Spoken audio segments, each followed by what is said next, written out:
And the coping mechanisms we learn from other people, a world of other people who all feel lonely but hide it from themselves because they all feel separate but hide that fact from themselves. We don't want to come near our grief. This grief is a big part of what we're doing here. It's a big part of the experience of going through the unbinding process, is coming in contact with a lot of grief.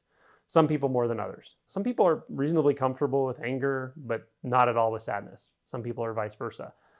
So there's some parts of ourselves that filter certain things, and for whatever reason. But we can carry a lot of grief around and not quite realize it.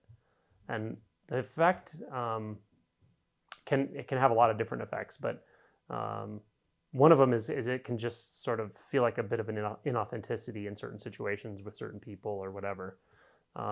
It can feel like a little bit of numbness in certain situations, or connecting with people but not being able to connect deeply with people. These are all just possible side effects of it. But the fact that you've come into contact with it is good. It's something you just take your time with and hold those parts of yourself. Not try to bypass, not try to just tell yourself, oh, there's no one separate. That can be revealed through realization, but often not until you've worked through some of that grief will that even clarify, because the coping mechanisms are strong and they keep us identifying in certain ways in relationship, in the way we think about ourselves, the way we interact with others. And so those subtle perceptual filters of the sense of being separate from everything don't usually fall until we've had some clarity in the emotion body around this stuff. Sadness, grief, anger, and fear. Nothing in the usual way we think about being a person, the usual persona and coping mechanisms, nothing in that world would tell you that's the right place to go. Like we're doing everything we can to avoid it as far as the way we communicate and positive thinking and all this. And yet once you go there, once you touch in there, you know something real. You taste something real. It's real, right? You felt that. That's that shining coin. And there's almost a different order of gratitude there, right? It can be intense, it can be daunting, it can be surprising, it can be just heavy emotionally, and at the same time, there's something that's like, oh yeah, okay, this is real. I'm in the right place right now.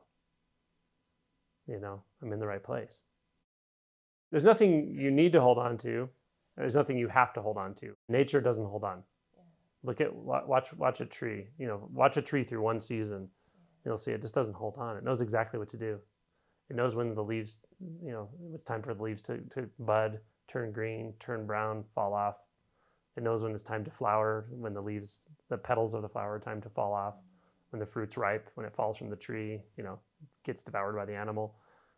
Everything happens in its own time. It happens just on time, and nothing in nature holds on. It's this endless release, and it allows the natural cycles to go. So you could say the part of us that wants to hold on sort of doesn't want to see that. Yeah. But when you touch into that sort of grief, despair, maybe a little bit of anger, and then fear of just being in that completely raw emotional space, again, this is my experience. It's like holding on a little bit's hard in that space, but letting go completely is not so hard. And then something just says, well, thank goodness I did this. Thank goodness I found my way here, even though it doesn't feel, I wouldn't choose it, right? Unlike in the mind, if you ask a question, you get 1,000 answers. You get all these intellectual answers and justifications. When you're down here and you ask a question, often you get the answer very simply. And it can be something like, how do I let go here? Or you can ask, what does holding on here feel like? Right? Because what the sadness feels like, what the grief feels like. You can feel all these aspects. What does the holding on feel like? And then just move your attention into that, like inhabit the holding, and don't do anything specific with it. You don't have to do anything with your experience. It's just about pure experience. Experience is enough, more than enough. And so you may feel a bit of holding somewhere. And you see, intuitively you learn how that interacts with grief, how that interacts with anger, how that interacts with anything else that's there. It's all about contact here, just contact. Very intimate process. The contact and the acceptance are usually almost one and the same, unless there's a massive amount of resistance. Feminine energy is very good here. You know, I use the analogy of like, if you see a baby, a newborn, an infant, and you know it's not being held and it's crying, your natural instinct is to pick it up, pull it close to your body, feel it. You just instinctually feel what it needs. And a lot of times it just needs contact. It needs you to help it regulate its nervous system. These energies are very much like that. They just need to be held.